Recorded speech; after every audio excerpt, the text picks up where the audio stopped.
Hi, and congratulations on your 2021 Nissan Kicks SR Premium. This is an amazing vehicle, ton of fun to drive, very easy on gas, and very feature rich, but you already knew that. That's why you bought it. So let's go through and review the features that you got with your new Kicks, and at the end, if you still have questions, please don't hesitate to reach out. We'll do what we can to help you through your process. Let's have a look. We're going to start right here at the infotainment system. We've got a beautiful 8-inch touchscreen display here. Now we're on the home screen. I'm going to flip back over to the audio where I've got my presets and all kinds of them here.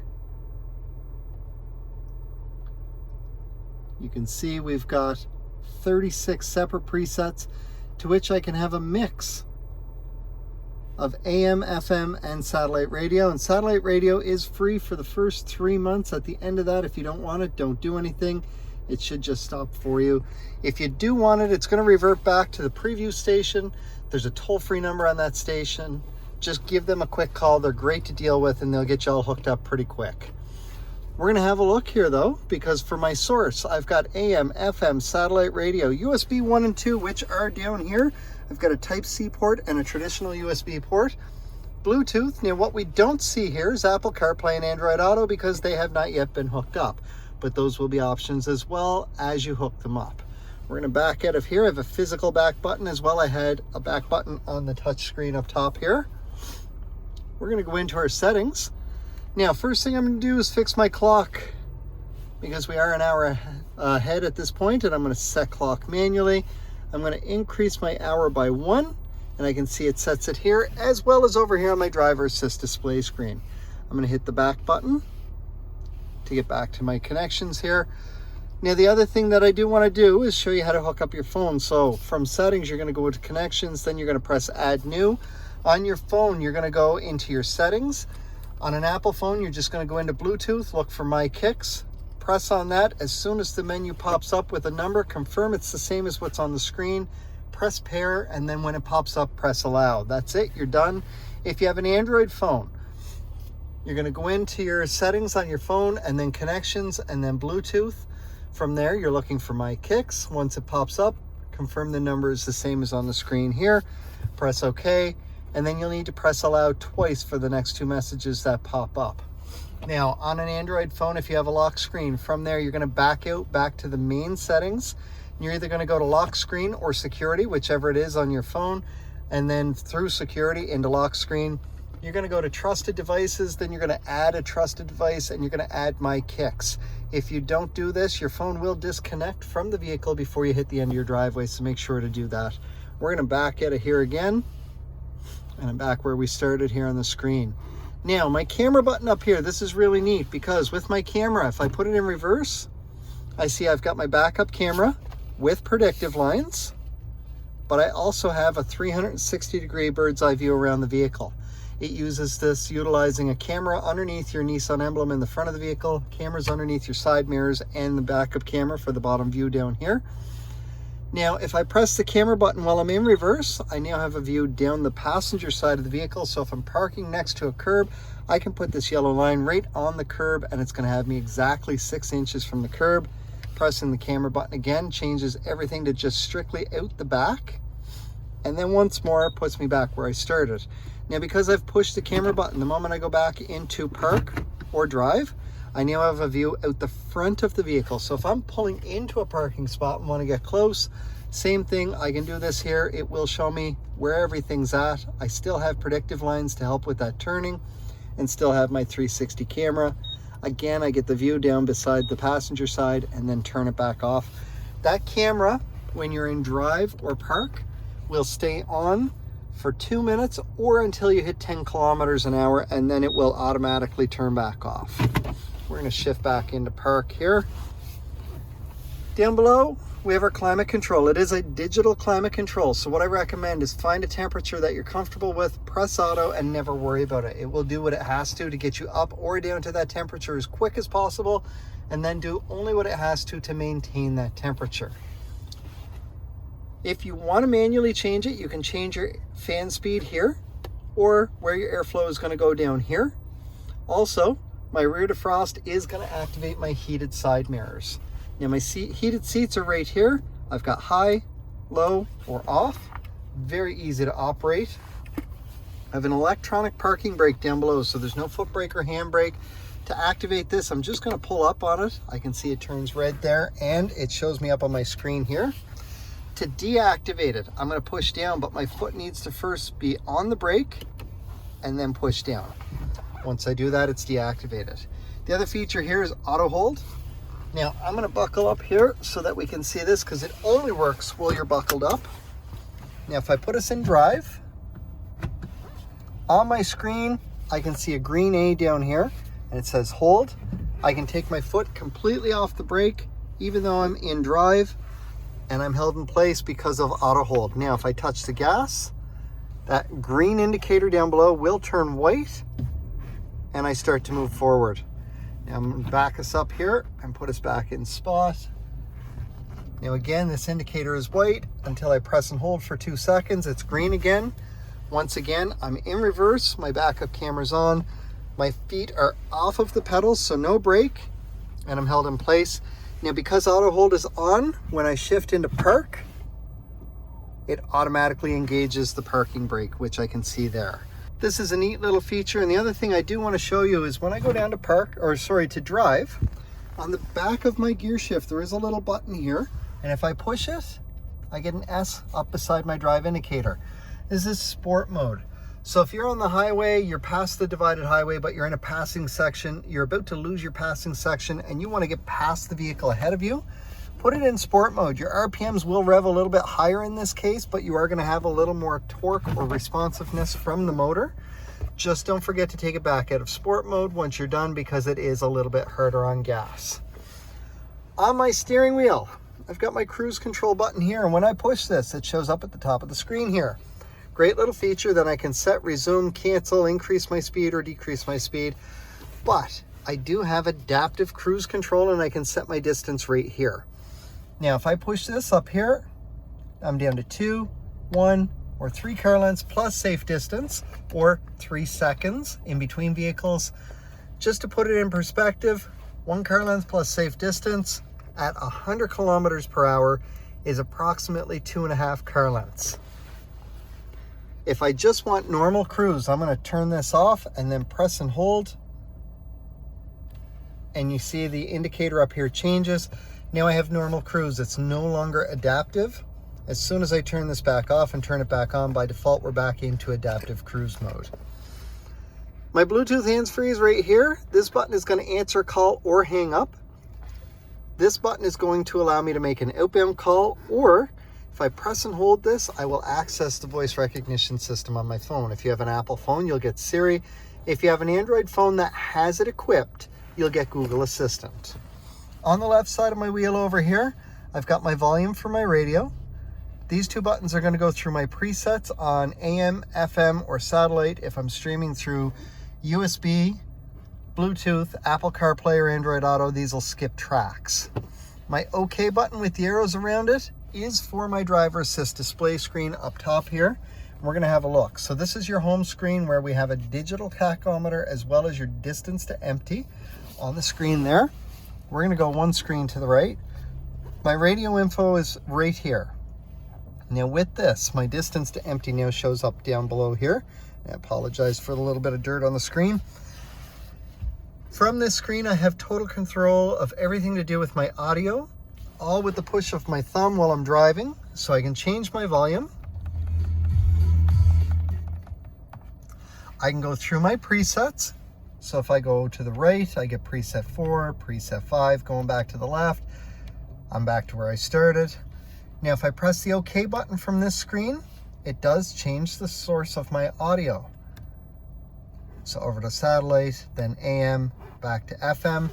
If I have my phone hooked up for Bluetooth, that becomes an option as well. If I have it connected through Apple CarPlay and Android Auto, or a thumb drive plugged into the USB port, those all become options as well. Next screen over to the right is my average fuel economy, which is running high for this vehicle, and we're going to see why in a moment. Now, if I go down, I can see some of the vehicle history there. We're going to head to the next screen here, where we've got several dots on the side here, means that we've got several options. This option here is a digital speedometer along with my radio info on the bottom. I'm going to press the down arrow, and this is why our average fuel economy is running so high. We've only gone 65 kilometers in 2 hours and 24 minutes. So we're going to press OK, and we're going to reset all, and you can reset any one of these individually using the exact same things here just by scrolling down to the one that you want to reset. Now that it's done, I'm going to hit the back button here, and I'm back, and everything is reset as of right now. My next screen down is going to show me my tire pressure. Once I start to drive, all 4 wheels will get populated. Now, what's really neat about this is no matter what screen you're on, you do not need to be on this screen, and if you get a low tire, it'll pop up with a warning telling you low tire pressure. From there, it's going to tell you exactly which tire is low and what the exact pressure is. Now, when you go somewhere that's got an air pump, whether it's a gas station, a service station, maybe a car wash, whatever the case is, leave your car running, go to the tire that it says needs air, and start putting air in. Once you get up to the right pressure, the horn is going to beep once to tell you to stop. If for some reason you went to the wrong tire or kept putting air in, it's going to go and hit an upper limit. When it hits the upper limit, your horn will beep 3 times in a row. Please stop putting air in your tire at that point.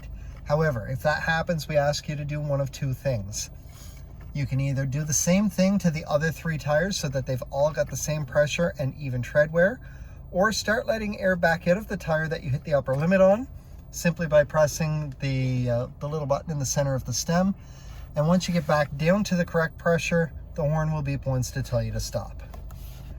Our next screen down is for our coolant. It'll show you where everything's at as far as that goes.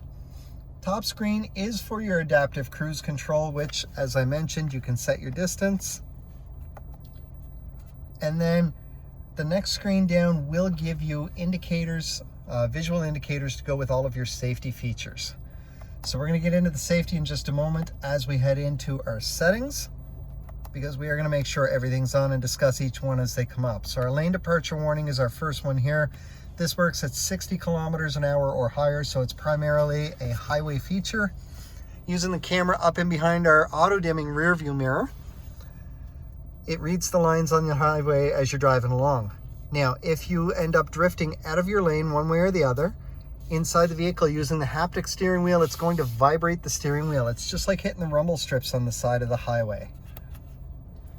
If you signal first, it knows that you are intentionally moving lanes and will not do anything. Blind spot indicators, we're going to come in and our blind spot indicator is on. So the blind spot indicators are on the inside of the vehicle, right up next to the A-frame pillar. Right here, we've got an LED indicator. They will light up and stay lit up a dull orange as long as part of a vehicle is in your blind spot. Now, while this is lit up, if I say for example, my driver's side is lit up, and while it's lit up, I signal to go left, my indicator is now going to start flashing, and it will beep at me inside the vehicle. Now, your blind spot indicators will work at 32 kilometers an hour or higher, and only works with a vehicle in motion beside you. It will not work for a parked vehicle or a barrier or anything else like that. So we'll back out of there. We're going to come down. Now, there is front and rear emergency braking on this. In the front, you have automatic emergency braking with forward collision warning. Your forward collision warning you will experience. I get it about twice a week just based on driving conditions. But let's give you an example. You're driving down the road, you're doing 50 kilometers an hour, and there's a car up ahead of you turning onto a side road. They're doing about 10 around the turn. Your Kicks gets within range and realizes that you're going about 40 kilometers an hour faster than the car in front of you, so you're closing that gap really fast, and therefore inside the vehicle it will beep at you and flash a warning up here on the screen. That warning is either going to be in yellow or red depending on how close you are to when this happens. The automatic emergency braking is the next stage of this. So if the car up ahead of you, as it's rounding the turn, fully stops, or maybe a car driving ahead of you slams on the brakes, inside the vehicle, it's going to beep at you. It's going to flash a warning up on the screen. The gas pedal is going to push back against your foot, but you're not going to feel it because your foot's going to be lifting to go over to the brake. And if it does not get to the brake fast enough, your Kicks will start to apply the brakes for you to help avoid or minimize an oncoming collision. Your rear emergency braking goes with the rear sonar. So when we're backing up here, and we're going to see here in just a second, with the rear sonar, as long as whatever's behind you is above the green hash marks here, there's no sound. As soon as we get within the green hash marks, it's going to start to beep at us, And the closer we get, the faster the beeping will go. Once we get down close to the red, if we're still going backwards, your Kicks is going to fully apply the brakes approximately 1 foot away from whatever's behind you to avoid any type of a collision there. We don't want the impact from that. So we're going to test this out. We're going to start moving back. It doesn't sound wonderful, but it does work very well. So as we saw there, it did kick in with the rear emergency braking. This is one of the features we do encourage people to test when they are test driving a vehicle. The forward one, not so much. We're going to back out of here and we're going to come down to parking aids. So the sonar we heard as we were moving back there. Moving object. So this is part of your backup camera. You get moving object detection, which means if there's movement anywhere in these 4 quadrants here, it will beep at you, and whichever quadrant the movement is in, it will highlight that quadrant just so that you know you've got movement in that area of the vehicle. Rear cross traffic detection, which is also on there, is for when you're backing out of a parking spot. If there's anything coming at you within approximately 2 car lengths, it will beep at you inside the vehicle to tell you to stop, but whichever side the movement is coming from, your blind spot indicator on that side of the vehicle will be flashing to let you know you've got something coming at you from that side of the vehicle. Great feature. Driver attention alert is a really neat function. It works with your lane departure warning. So if you correct your steering multiple times in a very short period of time because your lane departure is kicking in, after doing that numerous times in a short period, up on the screen here, you will get a picture of a coffee cup, and down below it, it's going to ask if it's time for a break. What it's doing is recognizing that you might not be as alert as you were starting out, and maybe you need to get out, stretch your legs, have a tea or coffee, or do whatever to just become a little more alert, or you can simply press the OK button and carry on as if it never happened. Low temperature alert just means that when you're 3 degrees or lower, right up here beside my temperature, it's going to show a blue snowflake indicating that there might be a risk of black ice. We're going to customize the display here.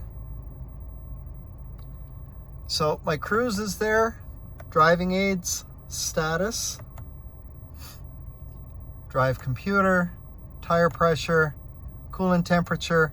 There is another screen that we can turn on for the chassis control where it will show you where on the vehicle it is handling hard bumps or hard turns.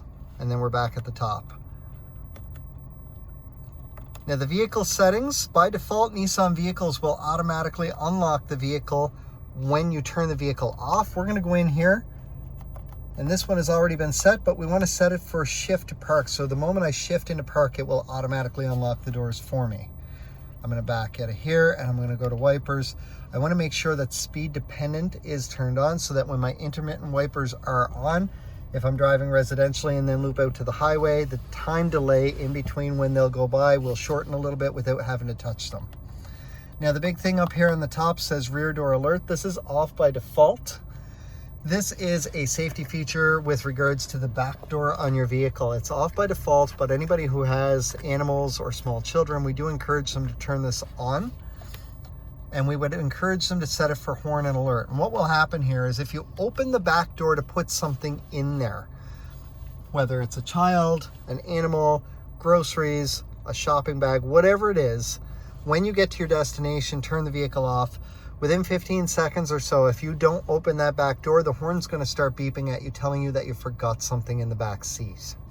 It only works with the door opening. So if I'm sitting in the driver's seat and I reach around to put a book bag in the back, it's not going to activate rear door alert because I did not open the back door. Maintenance on this should be set for every 8,000 kilometers for my oil and filter.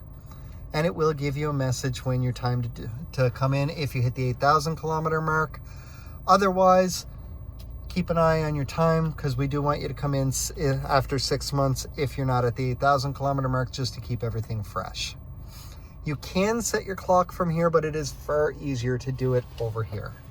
The last thing that we have not talked about for the safety features, I'm going to activate this now. So I'm going to cause my headlights to come on. They're set for auto. I'm going to cover off my sensor up here, which should trigger my headlights on as it does down here.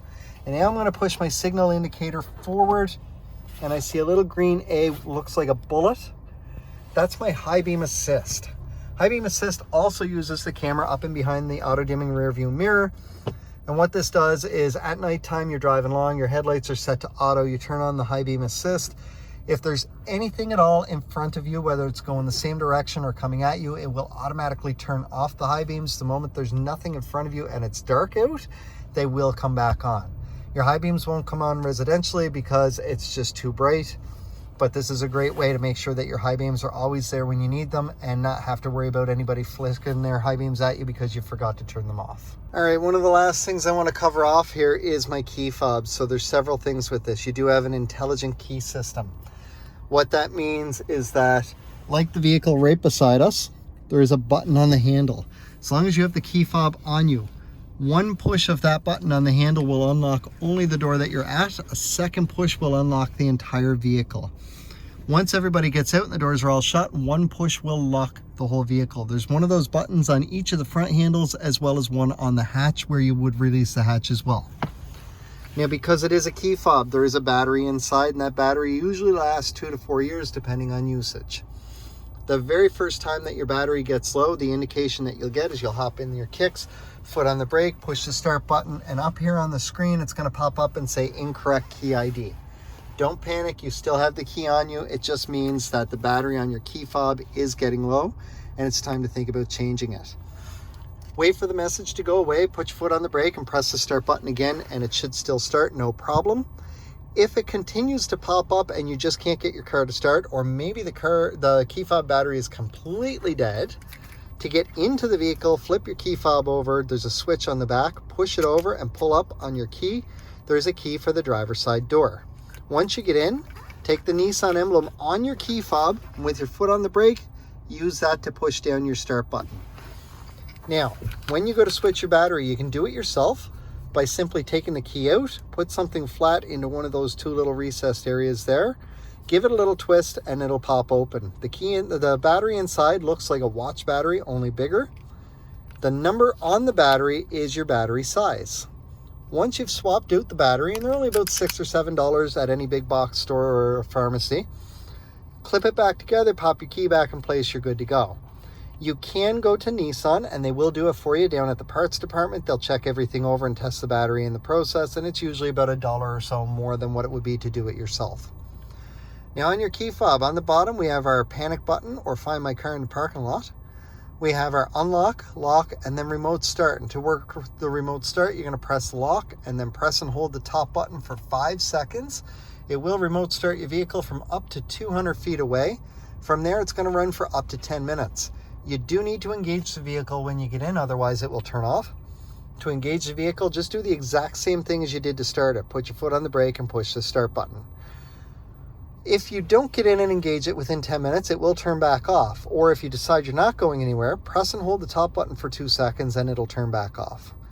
Now, if your vehicle, which will run for up to 10 minutes, if around 7 or 8 minutes you know that you're just not getting out to the vehicle, you can add an additional 10 minutes to the count from wherever you're at by pressing the lock button and holding the top button for 5 seconds, and it will add an additional 10 minutes. So for example, if it's been running for 8 minutes, it'll now run to the 18-minute mark.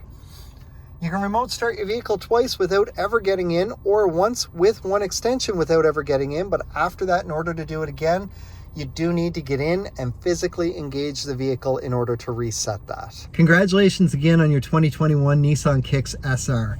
This is an unbelievable vehicle. I know that you're going to love it, but if you still have any questions after going through all of this, please don't hesitate to reach out. You can call, text, email, or stop into 60 Baker Drive in Dartmouth, Nova Scotia for O'Regan's Nissan. We'll do anything that we can to help you answer any questions that you have and make sure that you're comfortable with your vehicle.